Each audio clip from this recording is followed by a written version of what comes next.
তো এই ছিল আমার মোটামুটি তোমাদের সাজেশন। আচ্ছা, এরপর প্রত্যয় তোমাদের জন্য কিছু বলবে। হ্যাঁ, ভালো থাকো তাহলে। তো তোমরা বেশ কিছু প্রশ্ন করেছো, আমি একটু প্রশ্নগুলো রিপ্লাই দিই ভাই, একটু আচ্ছা প্রশ্নগুলো রিপ্লাই দিই, এবং তোমাদের আরো কোনো প্রশ্ন থাকলে সেগুলো তোমরা করতে পারো। একজন জিজ্ঞেস করছে, ভাই এতদিন তাহলে ভার্সিটি ইউনিট কোর্স কেন বেচলেন? এই প্রশ্নের উত্তর দেওয়া অনেক জরুরি, এবং আমি জানি যে তোমরা এই প্রশ্ন করবা, এই জন্য আমি এখানে নিয়ে আসছি। এই দেখো, এটা হচ্ছে আমাদের rapid fire varsity unit crash course, যেটা আমরা যেদিন ধরে সেল করছি। এটা মূলত ছিল ঢাবির জন্য, বাট আমরা শুরু থেকেই বলে আসছি যে ঢাবি, জাবি, রাবি, চবি সকল বিশ্ববিদ্যালয়ের জন্য এটা একটা অল ইন ওয়ান কোর্স। ঠিক আছে, তাহলে যারা এই কোর্স কিন্তু তারা কি ঠকে গেছো, তারা কি হেরে গেছো? Not really.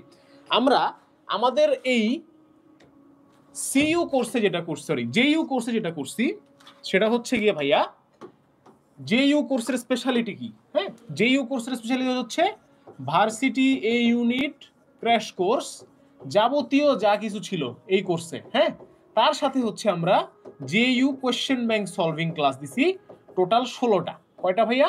16টা। তাহলে 16টা ক্লাস এক্সট্রা দিলাম আমি, এবং দাম আমি 1 টাকাও বাড়াই নাই। এই র্যাপিড ফায়ারের দাম 550 টাকা, এবং জাবি কোশ্চেন ব্যাংক সলভের দামও 550 টাকা। ঠিক আছে, এবং যারা ভার্সিটি ইউনিট ক্র্যাশ কোর্স কিনছো তারা ওটার সাথে হচ্ছে Jabi question bank solving class add হয়ে যাবে, পেয়ে যাবে, টেনশনের কোনো কারণ নাই। তাহলে এই যে আমাদের ঢাবি প্রিপারেশন নিলে কি জাবি হবে কিনা, এটা নিয়ে একটা মিথ প্রচলিত আছে যে ঢাবি প্রিপারেশন নিলে তো জাবি হবে না, জাবির জন্য তো আলাদা করে পড়তে হবে, বায়োলজি তো অনেক কঠিন আসে, এই ব্যাপারটা আমি একটু মিথ বাস্টিং করি আছে, যে ডিইউ প্রিপারেশন নিলে অ্যাকচুয়ালি তোমার ম্যাথ, জাবির ম্যাথ এবং জাবির ফিজিক্স, এই দুইটা হয়ে যাবে ভাই একদম শিওরলি তুমি ধরে রাখতে পারো 98% বা 100%। ঠিক আছে, কেমিস্ট্রি তুমি ধরে নিতে পারো যে তোমার 90% হবে, এবং ম্যাথ হবে হচ্ছে তোমার ভাইয়া, সরি ম্যাথ তো বললাম,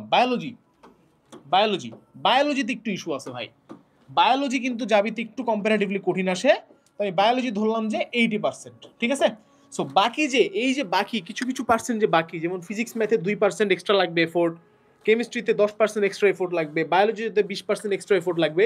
এই এফোর্ট দিবা তুমি কিভাবে? এই এফোর্ট দিবা হচ্ছে এই 16টা ক্লাস করে, যেটা জাহাঙ্গীরনগর বিশ্ববিদ্যালয় কোশ্চেন ব্যাংক সলভ ক্লাস নামে আমরা আপলোড দিচ্ছি, এবং ধীরে ধীরে টোটাল 16টা ক্লাস আপলোড হয়ে যাবে। এখন যারা হচ্ছে ঢাবি প্রস্তুতি নিছে তাদের কাজ হচ্ছে অনলি এই ক্লাসগুলা করা।